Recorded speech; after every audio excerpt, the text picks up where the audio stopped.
Since being in high school, I always said I can't see myself being a follower, or so I always knew I'd be a business owner, entrepreneur.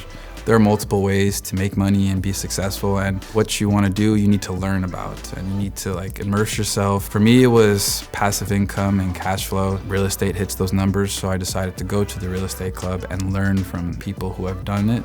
So that's where I came across Professor Paulson. He guided me, took me through the steps, and now I have 5 deals that have been completed in the span of 4 years, and I'm looking to add 1 every year. In the real estate club, I found the sense of community, like-minded people, mentorship, opportunities to lead and be a mentor myself. That was really cool to bring everybody together and encourage each other.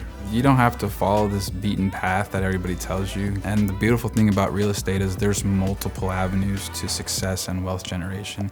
You don't have to necessarily be a real estate investor or an agent. If you take my experience with real estate, I created a company that provides services based off of people's real estate investments. What's wonderful is when you have a sense of community that encourage you to pursue what you want, you'll be successful, especially when you find your passion and are able to monetize your passion.